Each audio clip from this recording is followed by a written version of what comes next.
তোমরা সবাই জানো যে 51খানা সতীপীঠ আছে। 51খানা সতীপীঠের মধ্যে একটা সতীপীঠ এই ত্রিপুরাতে রয়েছে, যার নাম ত্রিপুরেশ্বরী কালীবাড়ি।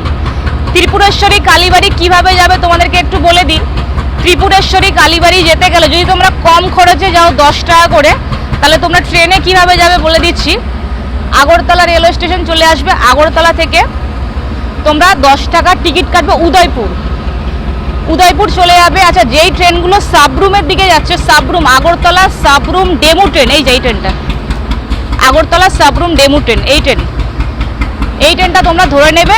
সাবরুম অবধি যাবে না, আগরতলা পরে শেকেরকোট, বিশালগড়, বিশ্রামগঞ্জ, তারপরে হচ্ছে উদয়পুর।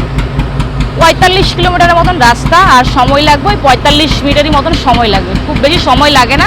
তোমরা আরামসে ইজি চলে যেতে পারবে একদম উদয়পুর স্টেশনের বাইরে বেরোবে, বাইরে বেরিয়ে তোমরা অটো করে নেবে, অটো করে তোমরা সোজা চলে যেতে পারবে একদম মাতাবাড়ি। খুবই ভালো লাগবে, তোমরা আসো আগরতলা, ভীষণ সুন্দর জায়গা, খুব সুন্দর জায়গা। আর এখানকার খাওয়া দাওয়া, এখানকার মানুষজনের ব্যবহার সত্যি খুব ভালো, অসাম, খুব ভালো লাগলো আমার। আমি এর আগের বারও এসেছি আগরতলা, ভীষণ ভালো লেগেছে, আবারও আসলাম।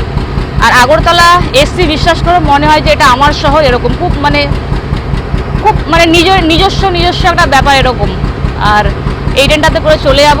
সারাদিনে 5টা ট্রেন আছে, তার মধ্যে 4টে ট্রেন প্রতিদিন চলে, 3টে ট্রেন সপ্তাহে মাত্র 3 দিন চলে। তোমরা একটু দেখে নিও হোয়ার ইজ মাই ট্রেনের আপডেটটা। সকাল 5টা 25-এ সার্ভিস শুরু হয় এই ডেমু ট্রেনের, আর 5টা 45-এ লাস্ট ট্রেন আগরতলা থেকে সাবরুম ডেমু। এখন উঠে পড়ি সিটের মধ্যে, এটা ভ্যান্ডার্স, এটাই উঠি।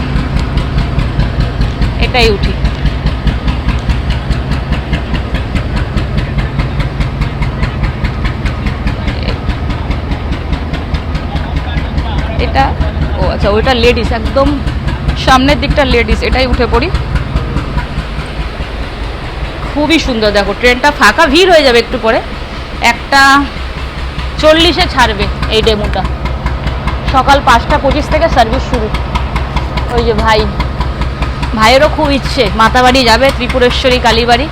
আমি দর্শন করেছি এর আগে, ভাইয়ের তো করা হয়নি, আর মা বোনেরও করা হয়নি। ওদের খুব ইচ্ছে ছিল, কিন্তু ওদেরকে আনতে পারলাম না। যদি কখনো মা চায় অবশ্যই আসতে পারবো। গরম কিন্তু, তবে ওয়েদার ঠিক আছে, গরম হলেও ভালো লাগছে, ওয়েদারটা খুব সুন্দর।